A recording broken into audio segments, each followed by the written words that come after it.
How's it going, everybody? Marvel Cross 316 back with another comic book flashback, and today we are looking at The Amazing Spider-Man issue number 46. This issue came out in March of 1967, and today we're looking at a brand new villain. Yes, that's right, we're looking at the first appearance of the Shocker today. And so before we get started, go ahead, like this video, and as always, subscribe if you have not. And so let's go ahead and get started. And as always, this is brought to you by Stan Lee, who wrote this issue, John Romita doing the penciling and artwork, and Sam Rosen on the lettering page. And so we start out the issue here today. We have Spider-Man here. He still has his injured arm, but it's starting to heal. And he's on this wall, and all of a sudden he feels this giant tremor. The building starts to shake, and we're like, what's going on here? Is this an earthquake or something? And so Spider-Man, he leaps on this pole here, and he's like, what in the world is going on? So he looks in this window, and he comes to find out that this guy dressed in this weird-looking outfit is responsible for the tremors. And so here we go. We had the first battle right off the bat, Spider-Man and the Shocker going one-on-one. Spider-Man still has his injured arm from last issue when he fought the Lizard. And we saw how Spider-Man fought the Lizard and was able to change Curt Connors back to his normal self. Now he has a new threat with the Shocker. And so you just see a little bit of what the Shocker can do here.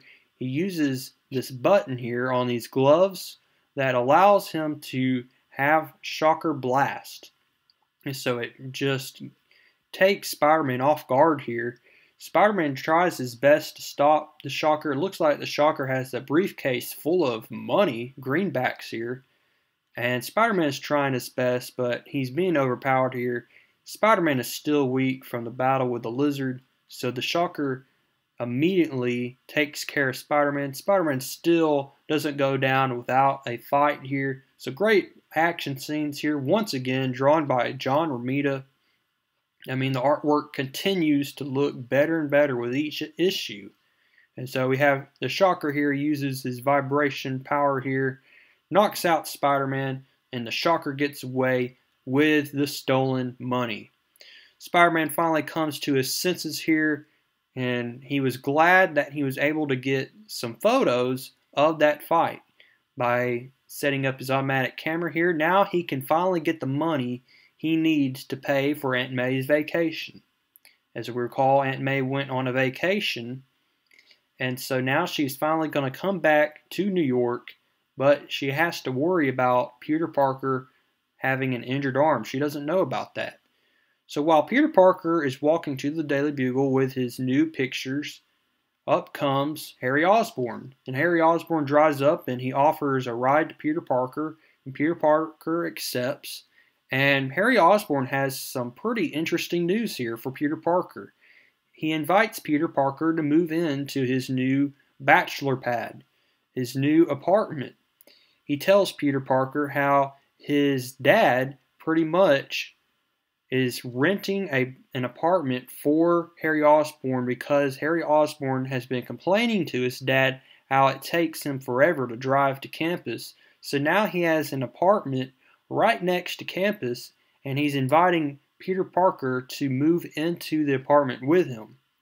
Peter Parker is so excited about this offer, but he has to get his opinion on Aunt May. You know, Aunt May's coming back from New York, and as we recall, we had Aunt May wanting to move in with Anna Watson. So we're going to see all this come to fruition here. Is Peter Parker going to move in with Harry Osborn? Is he going to become a new roommate with Harry Osborn?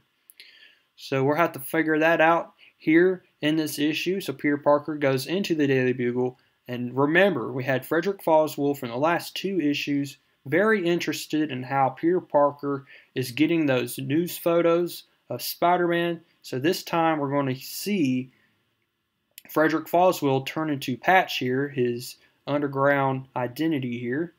He's going to follow Peter Parker around here in this issue. So Frederick Foswell is definitely a threat in this issue. We see Peter Parker. He confronts J. Jonah Jameson here. He gives J. Jonah Jameson the photos of the Shocker. So now Jameson's all excited about the new photos of the Shocker and this new villain that's on the scene. And Peter Parker finally gets J. Jonah Jameson to write a check for him.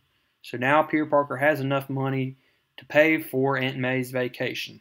So here we go. We had Frederick Fossil. He puts on his patch disguise, as we know that Frederick Fossil has often in last issues in the past has changed to patch to go on investigations. And so he follows Peter Parker around, and we see the Shocker here. The Shocker's planning to put Spider-Man down for good if he ever runs into him. We're also going to see the origin story of the Shocker, and come to find out that he was a two-time crook. We don't realize who his name is in this issue, but we come to find out that he was caught by stealing money.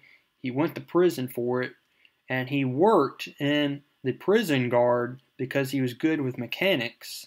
But while upon doing that, he discovered that there was this one little tool here that allowed him to have control of shock vibrations.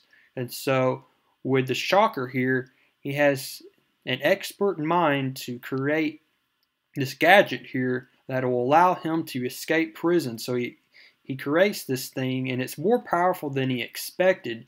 He breaks through this brick wall. He creates his own Shocker costume here, and there we go. He has this belt here that will control his vibrations here. It'll always keep him powered up here.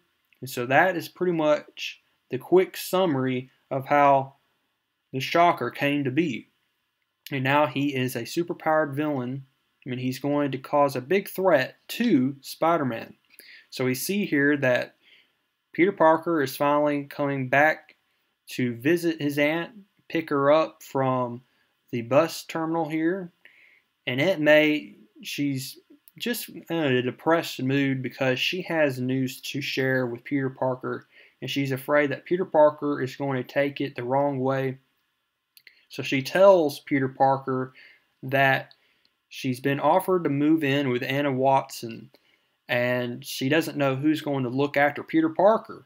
But Peter Parker is like, you know what? That's probably the best news for you, because I have news as well, and that is I can move in with Harry Osborn. He's a classmate of mine, and so now we can just sell the house that we live in. You can be comfortable. You'll always have Anna Watson look after you. I'll have Harry Osborn.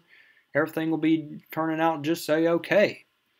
And so Peter Parker and Aunt May, they return to the house here. Anna Watson's so excited to see Aunt May. We also see Mary Jane here. And so Peter Parker and Mary Jane, they cut out. They're going to go to the Silver Spoon for a celebration here. And upon arriving, they see Flash Thompson and Harry Osborn. And as Peter Parker walks into the Silver Spoon, he looks and he's like, whoa, who is that beautiful girl dancing over there? Comes to find out that that's Gwen Stacy, and she's been just dancing to these tunes here. He's like, man, I have never noticed how beautiful, Gwen Stacy is. So we see that even though Peter Parker has a bombshell like Mary Jane always around him, he still has a huge crush on Gwen Stacy here. And we come to find out that Harry Osborn basically says that, you know what, we're going to have Flash's going away party here at the Silver Spoon, and Peter Parker and Mary Jane are invited to this party.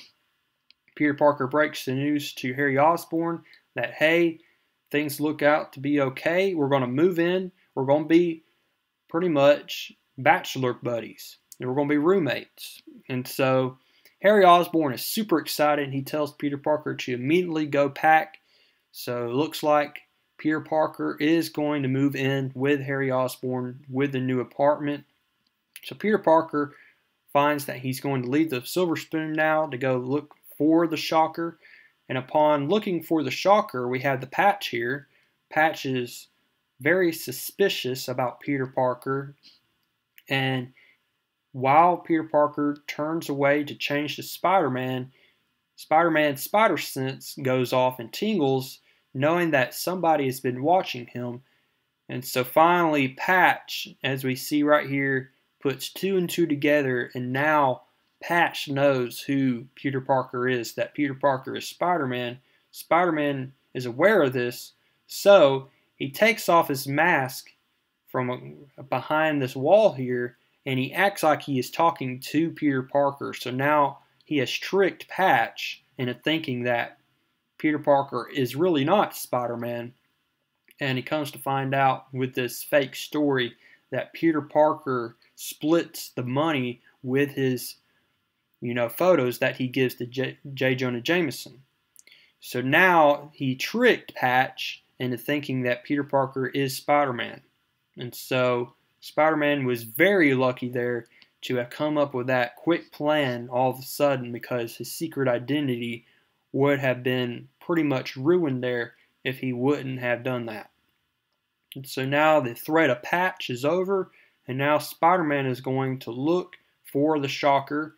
He sees a police officer, and he hears that there have been reports of tremors near the Federal Reserve Bank. So that is where Spider-Man is going to go next. And so Spider-Man goes to the Reserve Bank, and lo and behold, there we go. We had the Shocker here. So now we're going to see the final fight here with the Shocker and Spider-Man in this issue. The Shocker knocks Spider-Man off from the ledge. Spider-Man sets up his automatic camera here. He lands on a webbed cushion. And Spider-Man, as you see here, he's not in his sling any longer. It looks like Spider-Man's arm has been completely healed. So now he's going to be able to fight Shocker with all his strength. And the Shocker here continues to use his Tremor Blast to knock Spider-Man away. Awesome fight scenes once again. Probably some of the best fight scenes since, Spider-Man fought the Lizard or the Rhino in past issues. Now he's fighting the Shocker here. And the Shocker is no threat to, just ignore. The Shocker is really a really cool villain, I have to say. He made a really cool debut here in this issue. And Spider-Man definitely went toe-to-toe with him. This time, Spider-Man webs up his thumbs, Shocker's thumbs here, so he can't tap those buttons that power his, wrist here that allows him to have the Shocker Blast. That way, Spider-Man clubs Shocker here with one knockout punch. And so there we go, the defeat of Shocker. Spider-Man webs up the Shocker here, sets up his automatic camera, and there we go. Shocker will be going to prison. The very next day, Peter Parker wakes. He's not been able to sleep all night. He's so excited. He goes downstairs. We see Aunt May here, and she is really sad because Peter Parker's moving out. But Peter Parker pretty much promises Aunt May that he is going to come visit when he has the chance. He'll call when he has the chance. And this is just for the best, Peter Parker, he's going to move out. He's finally going to have a little bit of independence here. And he's just so excited to move in with Harry Osborn. Harry Osborn greets Peter Parker at the door. We see Harry Osborn immediately. He leaves. He has business to take care of. Probably going out on a date with Gwen Stacy. And so now we see, even though Peter Parker has moved into this new apartment, he is still feeling a little depressed. Maybe he's homesick, but he comes to find out that even though he has moved in, he has life going pretty great for him, he still has this lingering identity as Spider-Man, so he has to now figure out how he's going to keep his secret identity safe from being found out by Harry Osborn, his new roommate. And so we'll find all this new information coming out next issue as we see the return of Kraven the Hunter. We haven't seen Kraven in quite some time, and so we'll see Kraven return next issue as we look at Amazing Spider-Man issue number 47. Until then, keep reading comics.